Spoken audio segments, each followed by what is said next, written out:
Welcome to a fresh take on the news, putting you at the centre of the national conversation about the issues that matter to you most. Tonight, the Queen absent again as Prince Charles steps in to represent Her Majesty at the annual Commonwealth Day service. The Duke and Duchess of Cambridge prepare for their first Caribbean tour. Prince Harry's criticised for not planning to attend a memorial to his grandfather. And the fallout continues from Prince Andrew's out-of-court settlement.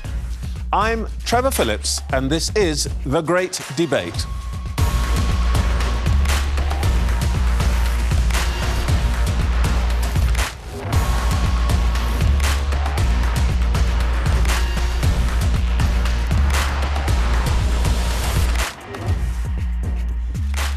Each week, we go to the heart of the issue dominating the headlines. Tonight, as the Queen celebrates 70 years on the throne, our viewers panel from across the country and across the world will tell their stories and have their say. Joining us in the studio this week, Roy Nika, Royal Editor at the Sunday Times, Norman Baker, former Liberal Democrat MP and author of What the Royal Family Don't Want You to Know, comedian and activist Grace Campbell, and the journalist and commentator Wesley Kerr. The big question tonight, what does the future look like for the royal family? And let's start, as ever, with our viewers panel. Let's talk to Nicola Stevenson in Newcastle. Indeed, Dame Nicola Stevenson. Good evening. We as a nation have been served exceptionally well by an inspirational, dignified, resolute Queen for over 7 decades. Our monarch radiates calm and leadership in the stormiest of seas.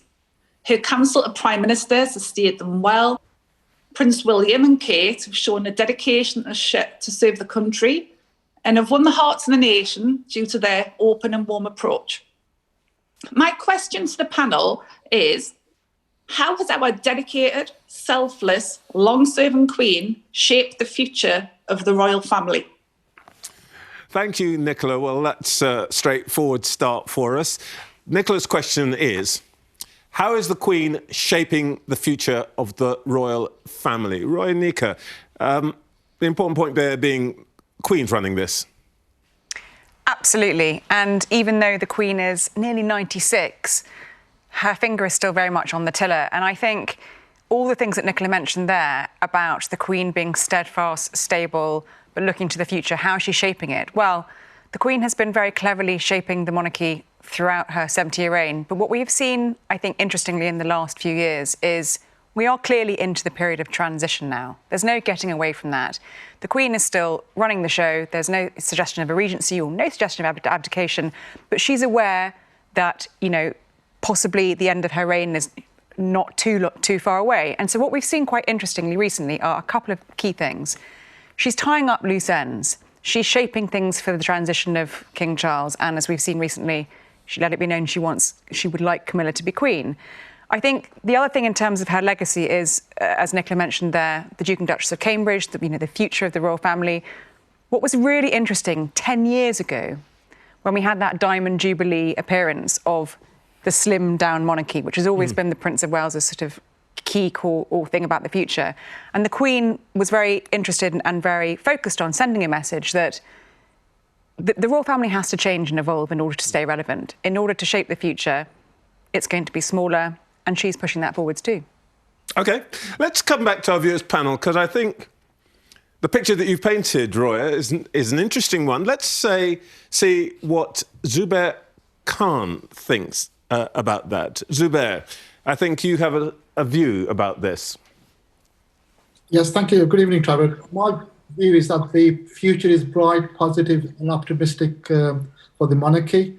The Queen is a wonderful person who has served the nation with dignified manner, and it's shown exceptional leadership in terms of diversity. And I think we should all celebrate and be proud of what she's done for the UK and the Commonwealth and worldwide. However, I do genuinely believe that going forward, a slimmed-down version of the monarchy, evolving with the times, will be beneficial. The Duke and Duchess of Cambridge will be phenomenal for the future. So will Prince Charles will be. So I think the future is bright, and we should be pragmatic and celebrate the monarchy. Thank you, Zubair. OK, well, Norman Baker, well, there's a rather positive picture, the monarchy. Queen in control. That was a positive picture, and I think it's important for the monarchy not to assume that the goodwill which exists undoubtedly for the Queen on a personal basis will necessarily transfer to Prince Charles or indeed other members of the royal family. They have to earn that in the same way as the Queen has earned it. And there's a certain concern I have that just resting on laurels going on. Prince Charles does say he wants to slim down the royal family. He needs to do that because the royal family is very bloated. On the front cover of my book, there are 44 of them on the balcony. I mean, who are these people and why are we paying for them? There's a need to slim it down, but there's also a need to change some of the arrangements because we still have, in many ways, an imperial monarchy, unlike the Benelux countries, unlike the Scandinavian countries. The rules for our royal family are set centuries ago. We need to just not simply slim them down, but eliminate the tax breaks which they get, which nobody else has. Change arrangements, for example, where wills are secret, nobody else's will is secret. Change your financial arrangements. Let's just remember that the royal family here costs £83 million or thereabouts a year, up from 7.9 million 10 years ago, without the security costs on top. So there needs to be a reform of that as well. OK. Greg Campbell, where are you on all of this? Monarchy is this, slim down monarchy, no monarchy? My view is no. I mean, I think the monarchy is so relevant and it's a huge part of our culture and society. I think on a wider picture, I'm very anti the way that the class system works in this country. And I think the royal family, a lot of our power structures trickle down from that. So, you know, like talking about like schooling systems and like how many of them went to Eton, how many of our current politicians went to Eton, how many people in powerful positions in this country went to one school. I hate the concentration of power and I do think the royal family has a massive part to play in that. So, but you can't blame the royal family for that, really. I think, no, but the purpose of it is essentially it plays into the idea that we've got hierarchy in this country, we've got aristocracy, we've got a system in which people are born into a family, get more wealth privileges, like Norman's just said, because of what family they were born into. That, it does come from the system at which the royal family is at the top. OK. Let's go to Barnsley. David Petherbridge, what do you reckon? Well, I'm interested they're talking about this money situation. I noticed neither of them have mentioned the amount of money that was brought into this country because of the royalty. Don't tell me they come just to see bits and pieces of this country. They come because the royal family is here and they respect it. Let's bring in Stephen Fairley. Stephen, well, you heard what David had to say. What do you think? Well, I've heard what everybody said, and I think the monarchy should end when the Queen's reign ends. I think the monarchy should end. This might sound harsh, but the heirs are not up to the task. They're not up to the job of taking on. I mean, what your columnist said that the royal family, you know, the Queen has built up a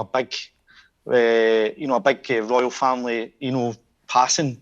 But I think the heirs are just not up to the job, and I think it represents an out-of-date institution, and it shouldn't exist in the 21st century. David, we should not be paying taxes to keep one family and their heirs, which is numerous, to live in palaces and have private jets at our expense just because of a bloodline. Wesley Kerr. I think it's great that there's a debate, and in fact, to me, the debate shows the relevance of the institution. And the monarchy is always, because it's a constitutional monarchy, it's always capable of being shaped and changed. I don't agree with some of Norman's figures. I think he wasn't comparing like with like. I think some of the costs he's talking about are the costs, for example, for repairing Buckingham Palace, which, whether there was a monarchy or not, presumably you would keep Buckingham Palace.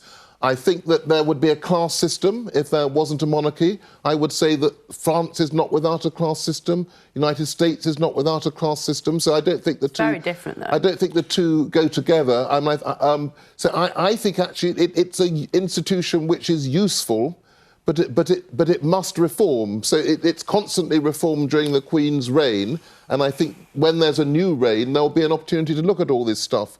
But Norman was saying, for example, there were 44 people on the balcony, yes, but very few of those are in receipt of public funds. So at the key balcony seat, there's probably about 6 or 7 in receipt of public funds, and they work hard. And on the money thing, I think the Prince's Trust in the last 10 years has brought in over £1 billion. Okay. And this brand is very valuable to the country, and it brings us all together, and it remains popular. Roinika, is reform plausible?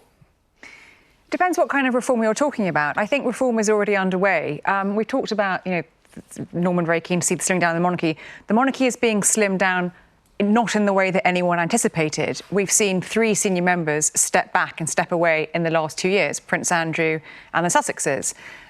So going forwards, we are going to have a reformed monarchy. And I think under King Charles, and this is something I've written about, we are going to see reform. He's going to open up the palaces, open up the private residences. I think he'll do a lot more. I think things are changing. In terms of should we still have a monarchy? I keep a close eye on the polls constantly. Week by week, this country is being polled as to whether or not it wants to retain a monarchy. And there's always an overwhelming majority in terms of retaining a monarchy. So I don't think we will see the monarchy disappear. But I think in order for it to survive and thrive, things are going to have to change under the reign of King Charles, and I think they will. All right, I'm going to come back to Norman Bacon in a second, but just Stephen Fairley, I think you're still with us. Seems like the weight of opinion is against your view that we should get rid of the monarchy. Would you ever settle for the sort of reform that Roinika's just been talking about? Like a slimmed-down monarchy? Yeah. I think the debate is, it should be that, if that's one of the options. I think that, what else can we do? We don't have the powers to remove them, so I don't know if there's even an opt-out. If people want to, I would rather my tax money went to something else than to keep people in palaces and private jets. It's just the way I feel. I don't mind paying that money, but I don't want to pay it towards that. I'd rather pay it towards the NHS. All right, something like that. Thank you, Stephen. Norman Baker. I want to come back on Buckingham Palace, as both, I think it was David and Barnsley and Wesley over here have raised it. First of all, up until the end of George VI's reign, all Buckingham Palace costs were paid for by the monarch, not by the public purse. Secondly, we were told as parliamentarians in 2010 we needed £10 million to repair Buckingham Palace. The bill has now reached £359 million for an all whistles, bells refurbishment. And in terms of the argument that they bring in tourists, I don't really think we should base our constitutional arrangements on what the tourists like.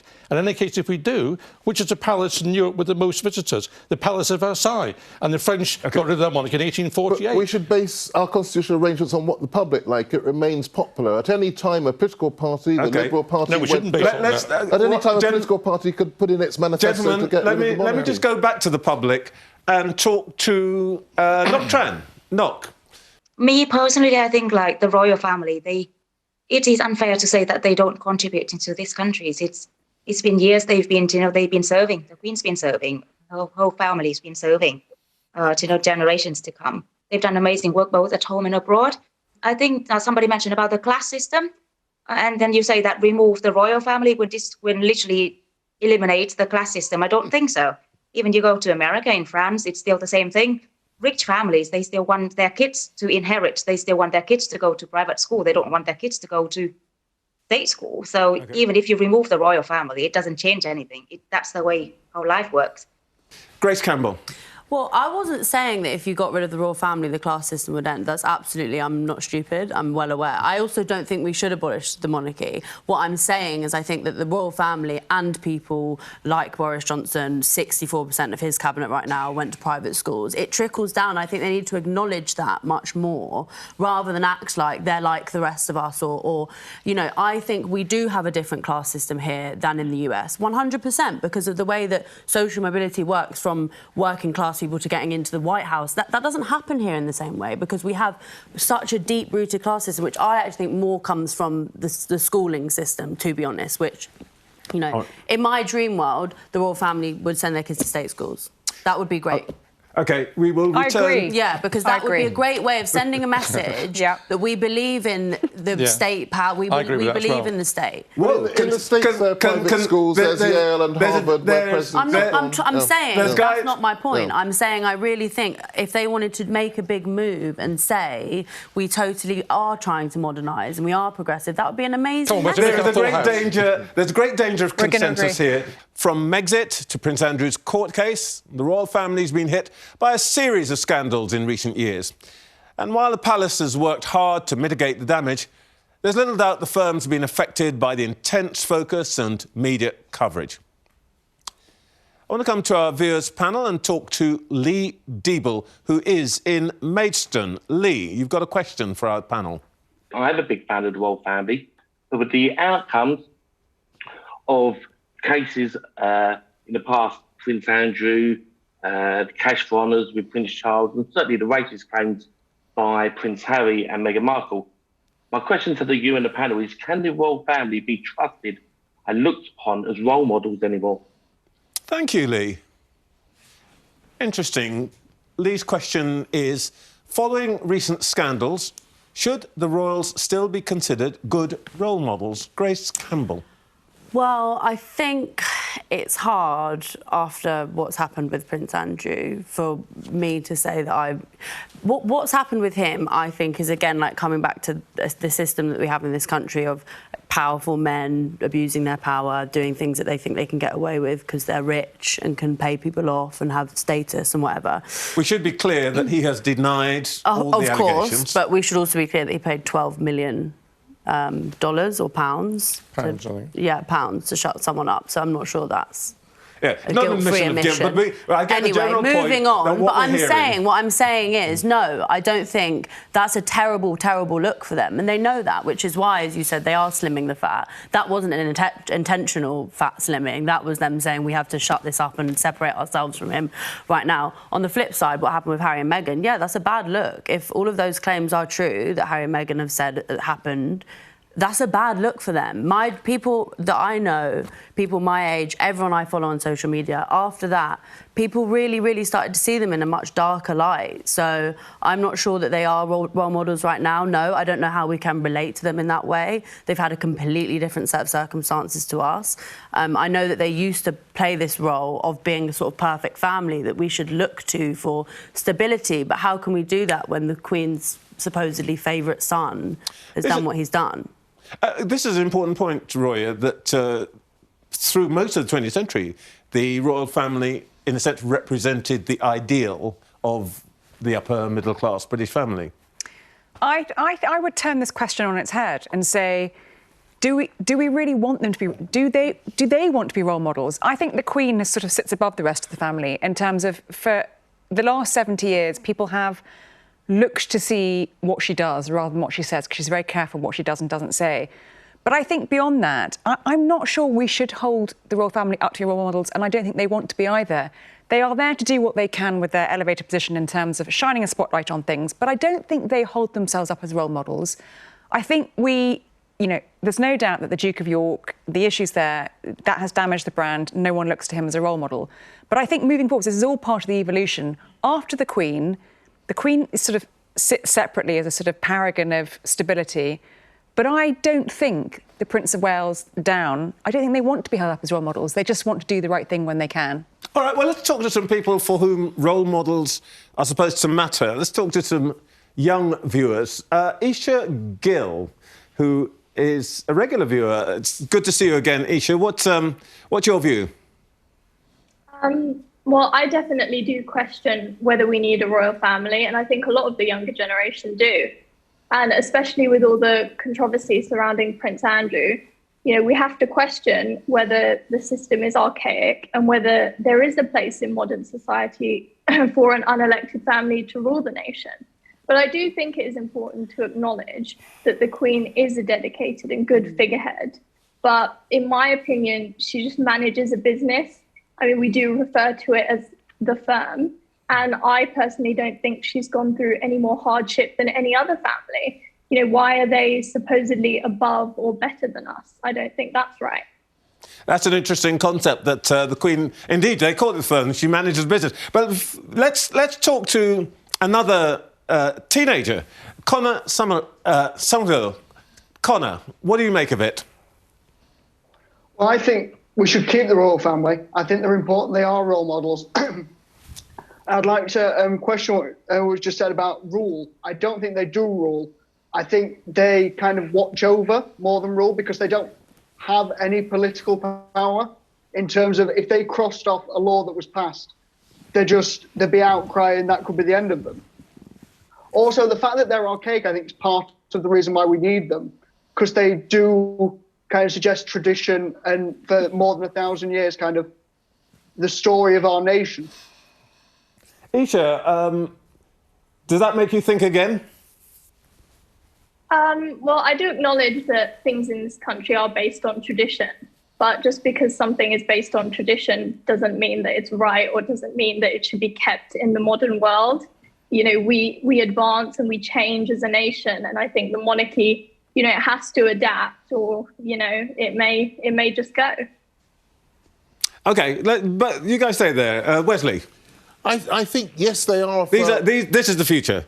Yes, I think Connor and Isha are both 16 or 17. But have different views. But yes, they are a firm. Yes, they are a firm and a business, but at the service of the nation and the Commonwealth. And like any family, there are weak links. Certainly Andrew's not a role model. I think the other allegations, the cash for honours, that's not clear precisely what happened there. And there's a police inquiry, but I don't think that we can accuse Prince Charles of any misdemeanour there. I think Meghan and Harry, I was not particularly clear what the allegation of racism was in terms of the precise allegation. I think it was a very imprecise allegation, and thus hard to fight back. Well, to be clear, Duchess of Sussex said that somebody said to her husband that they wondered what colour their child would be, and she took that as a sign of a racist view. We don't know who said it or what precisely was said. I think if you're going to make a serious allegation, and I don't think you've got to make a specific allegation. So I wasn't entirely convinced by that. And having met most of the members of the royal family, having been with the Queen for several weeks in the Caribbean, working dutifully from 8 in the morning to 11 at night, I've never sensed a scintilla of racism from the family. But I think these are questions that need to be asked. They must be accountable. It's a constitutional monarchy. So the debate in itself is very worthwhile. Norman Baker, one of the things we do know is that the Duke of Sussex, Harry, has decided that he won't be here for the memorial to his grandfather. Yeah. As Grace, to use Grace's expression a moment ago, not a good look. Well, it's not a good look, but I mean, ultimately, I think it's up to him. It's a family matter, and if he wants to turn up, he should turn up. If he doesn't, he doesn't. But coming back to the point about the role models, I mean, going back to the beginning of the Queen's reign, a third of the population that was polled said they thought the Queen was appointed by God. That was a view in 1952 from the British population. And they were presented as a kind of role model family. Now, that's all fallen apart a bit. You couldn't, by the way, meet the Queen if you were a divorced person in 1952. Good thing that didn't apply to your own family, because a lot's happened since then. But I think what we have to realise is they are human. They're going to be full of, like any family, people who are worthy and people who aren't worthy. That's any family. So let's move forward on that basis. But the problem has been that I think members of the royal family have hidden behind the Queen, who's been seen to be faultless in many people's eyes, and they've assumed that they can get away with it, but hiding behind her skirt. And they aren't. We've talked about Prince Andrew. Prince Charles is subject, him and his foundation are subject to a formal police inquiry for this business of cash for honours as a consequence of it. OK. Well, we need to find out what the result of the inquiry is. We do, but, I mean, it's not a good, to pick up Grace's phrase, not a good look, is it, for the heir to the throne to be subject to But it also shows he's not above the law. The fact that there is an inquiry, he's had to lose an aide, he's not above the law, and that the inquiry will proceed. There is going to be more to this than the personalities. We need to come back to the institution itself. The Duke and Duchess of Cambridge will visit Jamaica next week as part of their first official tour of the Caribbean. The country could be the next Commonwealth nation to replace the Queen as head of state and become a republic, following in the footsteps of Barbados.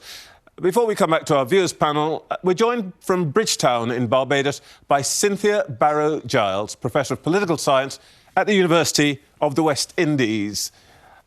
Good afternoon, Professor. Good evening. What do you think the chances are that the Jamaicans will take the lead that Barbados has offered? Thank you very much for that question. I think it's an important one. As we all know, the decision of the Barbados government to transit to a republic has in fact been met with a lot of people in the Caribbean have actually welcomed the decision of the Barbados government. And certainly no other country in the Caribbean, more so than Jamaica, has shown an inclination to once again embrace discussion around republicanism. I would say to you, however, that I do not anticipate that any transition to republicanism in Jamaica, and it appears to be on the table, will in fact take place within the next year or so, largely because, unlike Barbados, there is a constitutional requirement for a referendum to take place. So it is a two-step process, unlike Barbados, which did not have to, in fact, engage with the referendum. It's interesting because you can't see me, but the country that my family comes from, which is Guyana, went for a republic now, 50 years ago? And there's always been this sentiment in the Caribbean. What drives it, do you think? What drives a desire to become a republic? I think to a large extent, if we go back to the discussions taking place in the Caribbean, all the way back to the 1930s and 1940s, for instance, there was a thinking on the part of the Caribbean political leaders at the time that it was important for us to, in fact, embark upon independence. No doubt at the time, there was the view also that it would not have been possible for us to achieve independence within the context of a republic. But certainly in the last 7 or so decades, but more so in the last 3 decades, most Caribbean countries have felt that it is very ironic that you have an independent country with a head of state for all practical reasons that is a non-national. And for that extent, when you look at the debates taking place in the Caribbean, political leaders, of course, like the Prime Minister of Barbados, have always couched the discussion within the context of having a local as a head of state rather than a foreigner as the head of state in the country. That's part and parcel of discussions and the narrative that has taken place in the Caribbean. Professor, thank you so much for your time. Much appreciated. Thank you very much. All the best. Thank you. Let's go back to the viewers panel and talk to John Soderberg. John, what do you make of this? Yeah, good evening, Trevor, and good evening to the panel. The Commonwealth was built by erroneous occupation over a few hundred years, wasn't it? Which should no longer have any form of British ownership connotations. However, I do believe it will exist in the immediate future, although all former dependencies should be self-determinant and, like Barbados, I believe should remove the UK monarch from the head of state. And I'm a royalist, by the way. But my question to the panel is, in this context, does the panel think it's time to modernise the Commonwealth? Thank you very much, John. And just to be clear, becoming a republic doesn't necessarily mean you have to leave the Commonwealth. But John's question is it time to modernise the Commonwealth? Norman Baker. I think the Commonwealth's probably quite a good thing in the sense it brings countries together in a non-threatening way to discuss issues where those countries are very different in terms of their population, their history and everything else. So I think the Commonwealth is something to be maintained, and like any institution, it needs to move with the times, otherwise it becomes fossilised. I think the issue about whether we have a head of state, I mean, I think it's a bit peculiar to have a head of state from outside your own country. That's not about the royal family, by the way, that's simply about your own country. And I have always wondered why countries like Australia have the Queen as head of state. We would find it rather odd if we had an Australian head of state, wouldn't we? OK, let's come back to our viewers panel. Portia, what do you think about this issue of the royal family, Commonwealth countries and their independence? Thank you, Trevor. I first came to the UK in 2002 to sing at the opening of the Commonwealth Games, which was an amazing honour.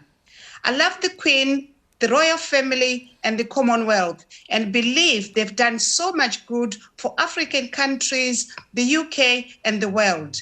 I think it's a huge shame that Zimbabwe left the Commonwealth because there were a lot of perks of being part of the global community. It was much easier to get a visa to visit the UK when we were part of the Commonwealth. OK, Portia Gwanzura then. Wesley, what do you agree with that? I think it's worth remembering the Commonwealth is a free association. Yes. 2.5 billion people, 54 nations, of which only 14 have the British monarch as head of state, and that's their choice. So it's evolved enormously from, in effect, it was the end of empire when the Queen took over in 1952. She was only 5 years being off Empress of India, which seems completely mad. So it has evolved enormously, but it's evolved by the choice of the nations together and individually. So Jamaica, my family are from Jamaica. I don't feel that Jamaica is lacking in independence or feistiness. Countries which have the monarch as head of state, in effect, do have a local head of state. They have a governor-general who does almost all the duties. But when I was in Jamaica with the Queen, and it was her 6th visit, she was clearly a popular figure. The politicians 30 years ago wanted to remove her as head of state. Let them have the referendum. Let it be the people's choice. But I think anything in this modern world that brings people together in a free association and which turns the bad of the empire into good cooperation, I think that's a very, very powerful thing, as we've seen at Westminster Abbey today. OK, back on the wall, I'm going to talk to Tariq Ali. Tariq, I think you have a slightly different view than Portia Gwanzura. Yeah, good evening to everybody. I'm a bit worried that when the Queen's gone, there's nobody of the same calibre left in the royal family to take after her. Even though she's respected for her age and what she represents and what she does for the country, I don't think there's anyone left to follow her example. I feel that this could be the beginning of the end of the royal family. Right, Nicky, you're actually going to be with the Cambridges in the Caribbean next week. Yep. Happy to swap with you if you want. But what do you think is going to happen with all of this? These are some really interesting questions, and I actually was in Barbados with the Prince of Wales for the handover, which was fascinating. I think, look, my personal opinion is, I think when we have transition and change of reign, I do think some of the realms that I've been to over the years of more than a decade, I do think there is a real feeling amongst a lot of those realms, from the big ones to Australia to the smaller island nations, that a lot of them are retaining our head of state as theirs out of respect to the Queen. I think there will be an absolute sea change in terms of reconsideration of that. The other point, just to go back to the question, should the Commonwealth be reforming and evolving and renewing itself? The Commonwealth had a huge opportunity in the 2018 Commonwealth Heads of Government meeting here. It had an enormous opportunity to do that. And there was discussion about who the next head of the Commonwealth would be. The Queen is currently the head of the Commonwealth. The Prince of Wales does not inherit that automatically from his mother. And yet, at that head of government meeting, we are told by the then Prime Minister Theresa May that all heads of state agreed that the Prince of Wales should be the next head of the Commonwealth. So that was really interesting to me, because the Commonwealth could have selected someone else. There was no other frontrunner from any other country putting themselves forwards. They chose... Might that have been the problem? Well, the question is, what else do you do? But there was a great opportunity there. Anyone could have put themselves forwards. They didn't. So Barbados is interesting, because when I was there speaking to people on the ground, they were pro moving forwards, having their own Governor-General as president, as head of state. But they were very keen on continuing the links with the Commonwealth and the Queen and the Prince of Wales being the next head of that Commonwealth. So there's a really interesting thing going on there that I think they feel they want some sort of protective arm around them in the long run. But to go back to your core question, I think a lot of realms will derealm or can seriously consider it when the Queen is no longer around. 14 still, right? Yep. But it'll be fine, because Grace, it'll be their choice. Yes. Grace Campbell, you're probably going to be here longer than the rest of us. Thank you. What do you think? Never know. I did just stop smoking, so... Congratulations. What do you think about this issue of the Commonwealth? Well, I actually have a question. When you say people could put themselves forward, who would that be? Prime ministers of countries or anyone? Absolutely. I could have done it. An elder statesman from any of the countries. Someone from a royal family or...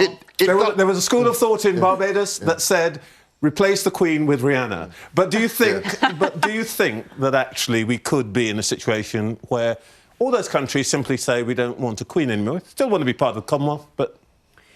Well, and would that matter to you? It does have a rotating chair. It's quite a complicated institution. No. So it does have a rotating chair who is one of the prime ministers or presidents. Anyway, my answer is I think at the moment, aside from just the Queen, we are quite an embarrassing country to be associated with. So if I was some of the people from some of these countries, I might want to sever ties with us. Supporting charities is an important part of the duties carried out by working members of the royal family. From museums to hospitals and wildlife centres, thousands of organisations benefit from the royal stamp of approval. Jan Swaby, you're in Peterborough, and I think you've got a view about this point. Well, I'm personally not a royalist, but I do think that the royal family has a place in our country's future. It's part of our heritage and culture, and I think it's important for tourism and also important with the work that they do for charity. I do agree with Prince Charles's plans for the monarchy, but I think that the royal family would be more relevant with a younger monarch and that Prince Charles should step aside for Prince William to take the throne. But actually, my question for the panel is, should we reduce the number of working royals and streamline the monarchy? OK. Jan's question for our panel. Should we reduce the number of working royals and streamline the monarchy? Wesley Kerr. It's happening anyway. So you've got a generation retiring, or like the Kents and the Gloucesters in their 70s and 80s. Interesting autobiography coming out from the Duke of Kent later this year. You've got the three who've left, the Sussexes and Andrew for different reasons. I think Edward and Sophie are not doing more, but we're seeing more of their good work, and does vast numbers of investitures.